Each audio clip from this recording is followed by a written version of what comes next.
Okay, இந்த வீடியோவில் நம்ம என்ன பார்க்கோம் அப்படின்னு பார்த்தீங்கன்னா, கிளிப்பிங் மாஸ்க் அப்படிங்கிறத என்னென்னா, இந்த வீடியோவில் நம்ம என்ன பார்க்க போகிறோம் அப்படின்னு பார்த்தீங்கன்னா, கிளிப்பிங் மாஸ்க்னால் என்ன அப்படிங்கிறதான் பார்க்க போகிறோம். போன வீடியோவில் வந்து நம்ம வந்து லேயர் மாஸ்க் பார்த்தோம். ஸோ லேயர் மாஸ்க்னால் ஒன்றும் இல்லை, ஒரு லேயருக்கு மேலே இன்னொரு லேயரை போட்டு மாஸ்க் பண்ணிவிட்டு அதை எப்படி யூஸ் பண்ணுறது, அந்த லேயரை வந்து நம்ம எதெல்லாம் தேவையோ அதெல்லாம் ஹைட் பண்ணுறது வந்து நம்ம வந்து போன வீடியோஸில் பார்த்தோம். ஸோ நமக்கு தேவையான பகுதிகளை மாஸ்க் பண்ணிவிட்டு மறைக்கலாம், திரும்ப வந்து எனபிள் பண்ணலாம் அப்படிங்கிறத நம்ம பார்த்துட்டோம். இதுக்கு பேர் வந்து லேயர் மாஸ்க். ஓகே, இப்போது கிளிப்பிங் மாஸ்க்னு ஒன்று இருக்குது. ஸோ கிளிப்பிங் மாஸ்க்னால் என்னென்னா, ஸோ கிளிப்பிங் மாஸ்க்னால் இப்போ நான் ஒரு ஷேப்போ சம்திங் ஏதோ ஒன்று வரைகிறேன்னு வைங்க. இப்போது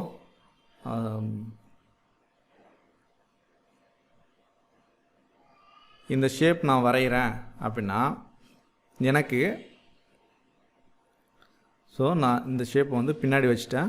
இப்போ வந்து எனக்கு இந்த ஆப்ஜெக்ட் வந்து இந்த ஷேப், இந்த ஷேப் இருக்குல்ல, ஸோ இந்த சர்க்கிள்குள்ளே மட்டும்தான் எனக்கு வந்து தெரியணும். அப்படிங்கும்போது இதை எனபிள் பண்ணிவிட்டு இங்கே போய்ட்டு ரைட் கிளிக் பண்ணிவிட்டு இங்கே க்ரியேட் கிளிப்பிங் மாஸ்க் கொடுங்க. ஸோ க்ரியேட் கிளிப்பிங் மாஸ்க் கொடுத்தனாவே இது என்ன ஆகுனா, இந்த ஷேப்புக்கு தகுந்த மாதிரி உங்களுக்கு மாஸ்க் ஆகி இங்கே வந்து உட்காந்துரும். ஸோ இமேஜை வந்து நீங்கள் கிளிப்பிங் மாஸ்க் பண்ணிவிட்டு அதை வந்து நீங்கள் எஃபெக்டிவாக எவ்வளோ க்ரியேட்டிவாக நீங்கள் ஒர்க் பண்ணணுமோ அந்த மாதிரி இதில் நீங்கள் ஒர்க் பண்ணிக்கலாம். ஸோ இதுக்கு பேர் வந்து கிளிப்பிங் மாஸ்க்கு.